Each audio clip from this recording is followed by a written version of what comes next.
Olá, pessoal! Nessa videoaula vamos falar de equações do plano no espaço.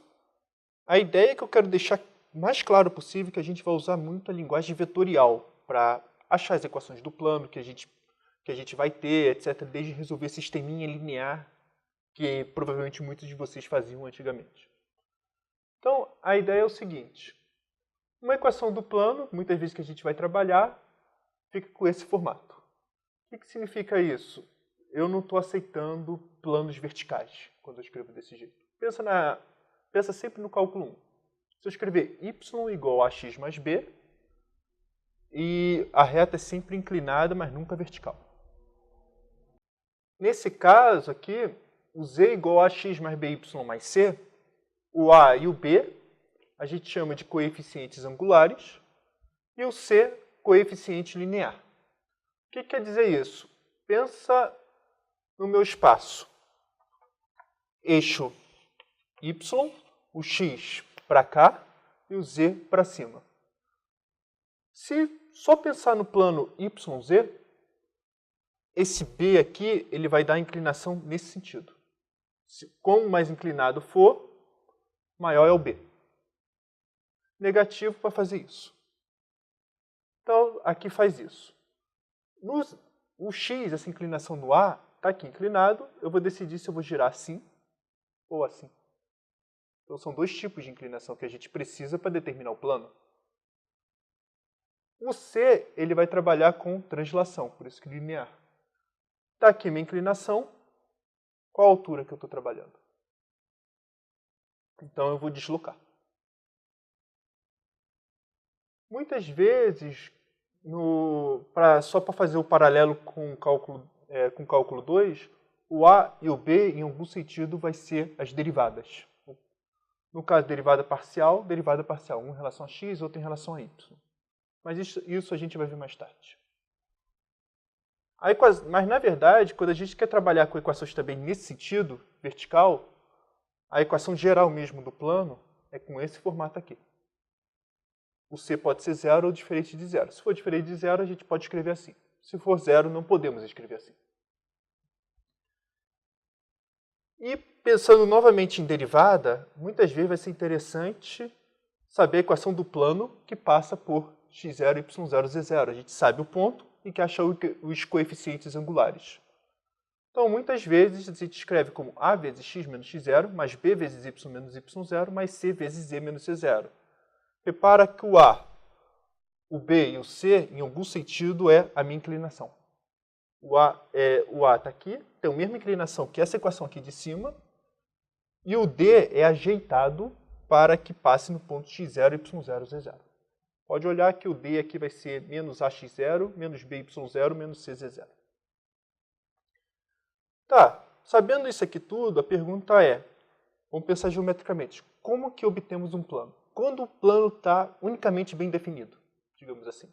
Então, geométrico primeiro, depois a gente vai trabalhar no algébrico. Uma das maneiras é saber o vetor normal e um ponto. Ou seja, quer dizer saber o vetor normal? Vamos supor que, vamos levantar o braço assim. Vamos supor que o meu vetor normal é esse aqui. Eu queria saber qual é o plano, cujo vetor normal é esse. Então pensa, vai ser alguma coisa nesse sentido aqui. Perpendicular. Ou seja, se eu sei que esse aqui é o vetor direção normal, eu sei quem é o meu plano. Mas em qual ponto, qual a altura do plano? Pensa como elevador, pode ser qualquer lugar aqui. Se eu souber o ponto, fixou. Isso aqui é mais ou menos a ideia no R2 de eu trabalhar o seguinte. Se eu souber a direção e um ponto. Se eu saber a direção e um ponto, eu sei a minha reta. Então, em um certo sentido, e vocês vão ver isso várias vezes, que o vetor normal corresponde direção no plano. Uma outra maneira é o seguinte, duas direções mais um ponto.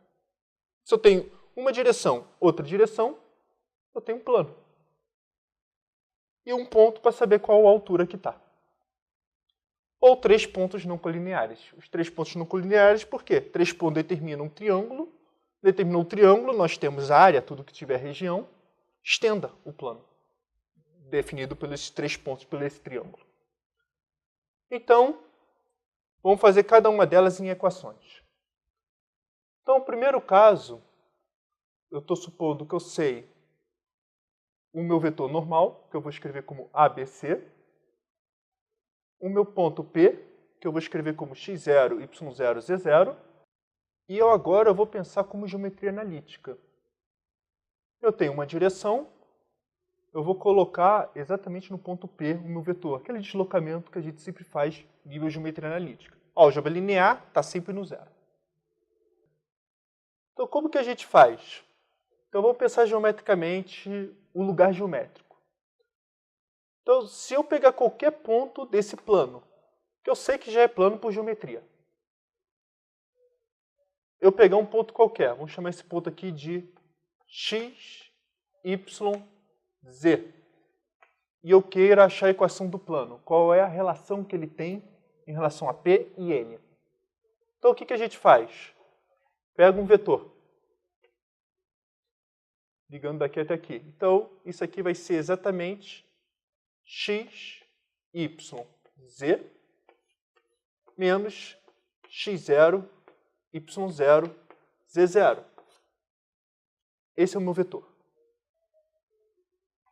E o que eu tenho? Eu tenho perpendicularidade. Se eu tenho perpendicularidade, então eu estou dizendo que o produto interno desse vetor com esse é zero. Produto interno com n, isso aqui é igual a zero. Então, a equação vai ser exatamente A vezes. Bem, você pode juntar isso aqui, x menos x0, y menos y0, z menos z0, e o n, ABC. A vezes x menos x0, mais b vezes y menos y0, mais c vezes z menos z0.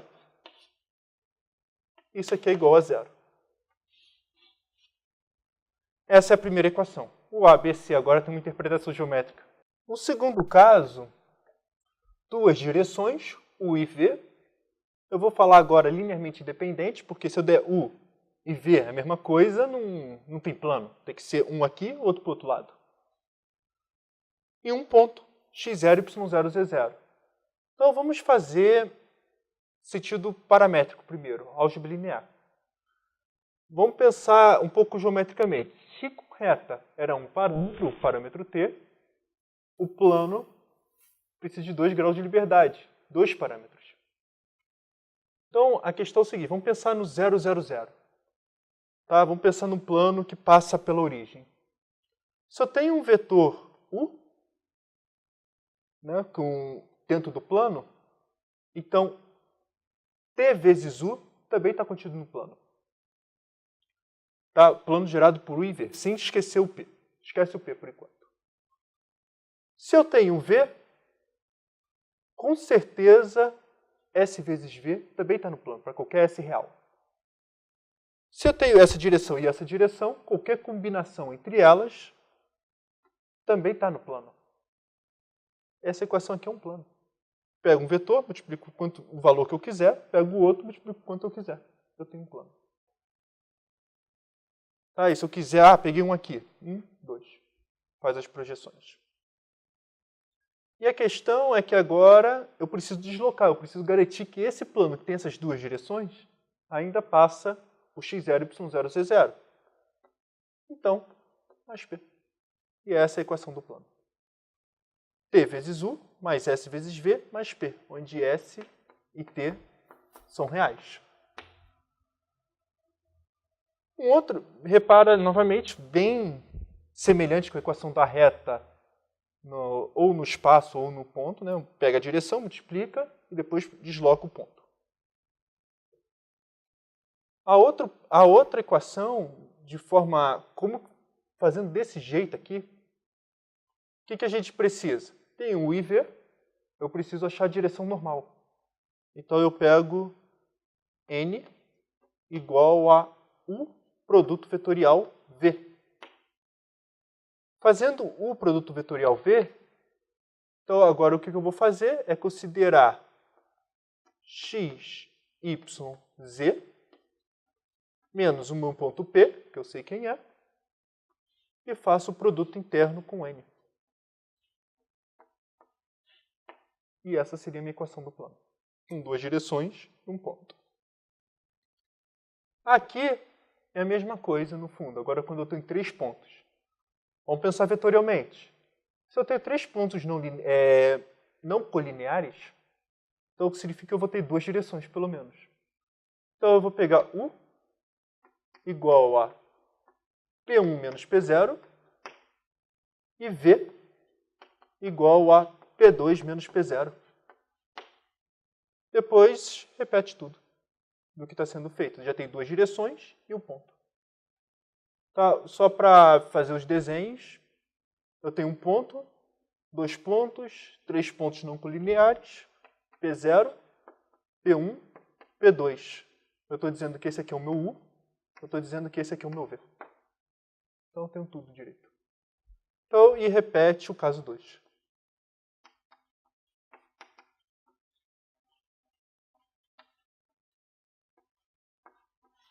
E esse é o procedimento que eu vou usar muitas vezes no cálculo 2. Ou eu vou dar 3 pontos, ou eu vou dar o vetor normal para vocês. O vetor normal vai ser o vetor gradiente, se a gente considerar superfícies. Depois eu vou entrar em detalhe o que é isso. Ou 2 direções que são dadas por derivadas parciais, que a gente vai ver também mais tarde. É isso que eu queria passar para vocês. Então é isso, gente. Eu espero que tenham gostado dessa videoaula. Até a próxima. Não esqueça de curtir ou comentar para me dar um feedback.